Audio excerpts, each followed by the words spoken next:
Assalamualaikum warahmatullahi wabarakatuh. Halo semuanya, kembali lagi di channel Kelas Calon Akuntan.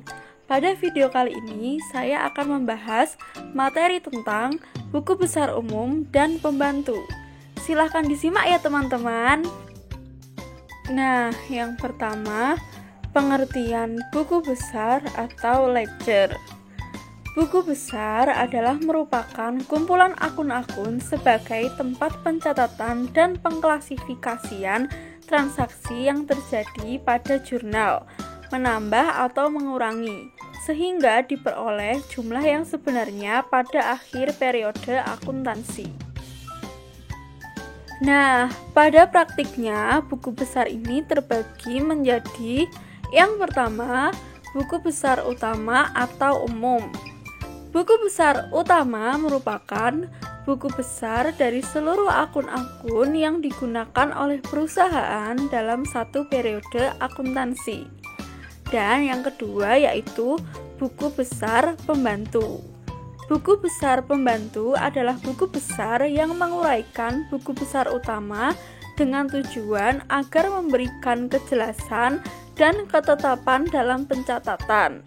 Buku besar pembantu ini biasanya menguraikan buku besar account receivable untuk memberikan informasi mengenai nama-nama dan jumlah uang debitur perusahaan. Sedangkan buku besar pembantu account payable adalah untuk memberikan informasi mengenai nama-nama dan jumlah uang para kreditur perusahaan. Selanjutnya, bentuk buku besar utama atau umum.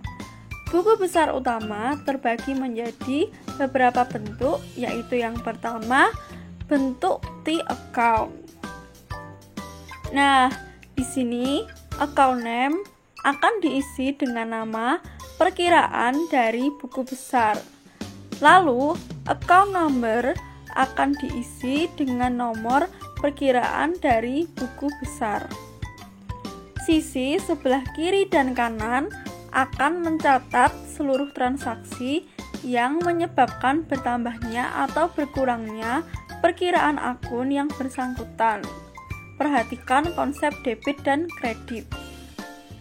Sebagai contoh, jika account name dari buku besar di atas adalah account cash, di mana konsep debit dan kredit menyatakan cash bertambah sebelah debit dan berkurang sebelah kredit, maka seluruh transaksi yang menyebabkan cash bertambah akan disimpan sebelah kiri, sedangkan transaksi yang menyebabkan account cash berkurang akan disimpan sebelah kanan. Yang kedua yaitu bentuk dua kolom.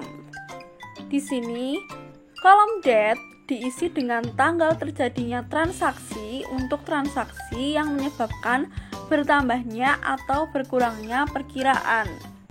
Kolom description diisi account lawan yang menyebabkan bertambah atau berkurangnya perkiraan untuk perusahaan jasa. Untuk perusahaan dagang dan manufaktur diisi dengan nama jurnal khusus yang diposting ke buku besar. Kolom ref diisi dengan checklist jika account number buku besar tersebut sudah dicatat di General Journal kolom referensi untuk perusahaan jasa. Sedangkan untuk perusahaan dagang diisi dengan singkatan dari jurnal khusus dan halaman jurnal khusus yang diposting ke dalam account buku besar. Kolom DR atau debit diisi dengan jumlah uang dalam transaksi di sebelah debit. Nah, untuk kolom bernomor 5, 6, 7, dan 8, cara pengisian sama. Kolom-kolom ini diisi untuk mencatat transaksi yang harus dicatat sebelah CR atau kredit. Ketiga yaitu bentuk 3 kolom. Kolom date diisi dengan tanggal transaksi. Kolom description diisi dengan account lawan yang menyebabkan bertambah atau berkurangnya perkiraan untuk perusahaan jasa. Sedangkan untuk perusahaan dagang dan manufaktur diisi dengan nama jurnal khusus yang diposting ke buku besar. Kolom ref diisi dengan checklist jika account number buku besar itu sudah dicatat di general journal kolom referensi untuk perusahaan jasa. Sedangkan untuk perusahaan dagang diisi dengan singkatan dari jurnal khusus dan halaman jurnal khusus yang diposting ke dalam account buku besar. Kolom DR atau debit diisi dengan jumlah uang ada di sebelah debit dalam jurnal untuk transaksi yang bersangkutan. Kolom CR atau kredit diisi dengan jumlah uang di sebelah kredit dalam jurnal untuk transaksi yang bersangkutan. Kolom balance atau saldo diisi dengan selisih antara jumlah uang di debit dan di kredit. Keempat, yaitu bentuk 4 kolom. Kolom date, description, ref sama seperti bentuk 3 kolom. Kolom DR atau debit dan CR kredit pun sama seperti bentuk 3 kolom.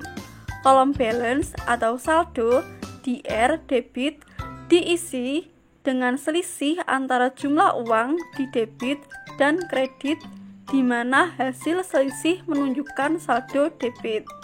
Kolom balance atau saldo CR kredit diisi dengan selisih antara jumlah uang di debit dan kredit di mana hasil selisih menunjukkan saldo kredit. Lanjut ke slide berikutnya yaitu posting jurnal ke buku besar. Langkah-langkah memposting jurnal ke dalam buku besar adalah: yang pertama, dari jurnal yang ada, kita melakukan rekapitulasi jurnal untuk menentukan berapa perkiraan yang dipakai sehingga banyaknya buku besar yang harus dibuat teridentifikasi. Kedua, berdasarkan rekapitulasi jurnal, langkah selanjutnya adalah kita membuat nomor perkiraan dari perkiraan yang terpakai. Ketiga, membuat buku besar sejumlah perkiraan yang terpakai. Keempat, memposting jurnal ke buku besar sesuai dengan perkiraan masing-masing.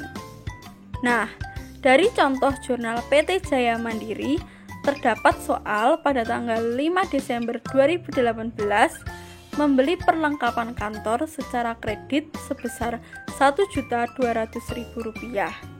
Kemudian setelah dibuat jurnal, kita akan posting ke dalam buku besar. Langkah pertama, kita buat terlebih dahulu kolom buku besar. Biasanya yang sering digunakan itu bentuk 4 kolom. Yang kedua, memindahkan tanggal pada jurnal ke dalam buku besar. Yang ketiga, memindahkan nama akun pada jurnal ke pojok atas bagian kiri dalam buku besar. Yang keempat, memindahkan keterangan yang ada pada jurnal ke kolom keterangan yang ada pada buku besar. Yang kelima, memindahkan nomor ref yang ada pada jurnal ke nomor akun pojok atas bagian kanan dalam buku besar. Dan yang terakhir, memindahkan jumlah debit jurnal ke kolom debit buku besar dan jumlah kredit jurnal ke kolom kredit buku besar. Yang selanjutnya yaitu Subsidiary Ledger Account Receivable atau buku besar pembantu piutang dagang. Account Receivable membutuhkan buku besar pembantu untuk memperjelas nama dan jumlah debitur yang dimiliki perusahaan, siapa saja, dan berapa saldo account receivable-nya, kapan terjadi penerimaan account receivable, dan kapan account receivable akan diterima. Sebagai contoh, disediakan buku besar akun account receivable dengan saldo akhir sebesar Rp69 juta di sebelah debit. Saldo akhir tersebut merupakan rincian dari debitur perusahaan. Yang pertama yaitu Tokonet sebesar 34 juta, yang kedua Toko Anugrah sebesar 18 juta, dan yang ketiga Toko Altek sebesar 17 juta. Lanjut ke subsidiary ledger account payable atau buku besar pembantu utang. Account payable membutuhkan buku besar pembantu untuk memperjelas nama dan jumlah kreditur yang dimiliki perusahaan, siapa saja dan berapa saldo account payable-nya, kapan terjadi penerimaan account payable, dan kapan account payable akan diterima. Sebagai contoh, disediakan buku besar akun account payable dengan saldo akhir sebesar Rp29 juta di sebelah kredit. Saldo akhir tersebut merupakan rincian dari kreditur perusahaan yang pertama, yaitu PD Subur sebesar 7 juta, dan yang kedua PT Sinarjaya sebesar 22 juta. Demikian materi dan penjelasan yang dapat saya sampaikan pada video kali ini. Sampai bertemu di video pembahasan berikutnya. Sampai jumpa. Wassalamualaikum warahmatullahi wabarakatuh.